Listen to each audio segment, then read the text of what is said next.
Hello, preppers. Here's your latest update on the escalating situation in the Middle East.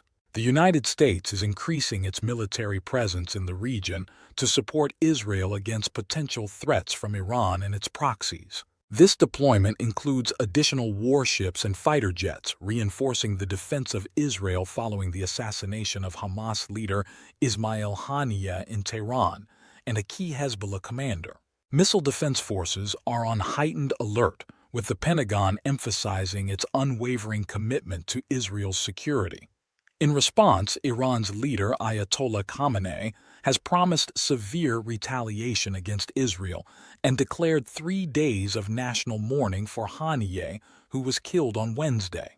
While Iran and Hamas blame Israel, Israel has not officially commented.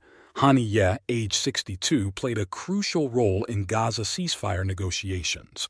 His death closely followed Israel's claim of eliminating Fuad Shukr, a senior Hezbollah commander in Beirut. According to the Pentagon, the new deployments aim to enhance U.S. force protection, support Israel's defense, and prepare for various contingencies. This includes the deployment of missile defense-capable cruisers and destroyers. The recent military buildup follows Iran's April 13th drone and missile attack on Israel, nearly all of which were intercepted. Prime Minister Benjamin Netanyahu of Israel has warned of difficult times ahead and emphasized Israel's preparedness for any scenario, referencing the recent crushing blows dealt to their adversaries, including the deaths of Haniyeh and Shukr.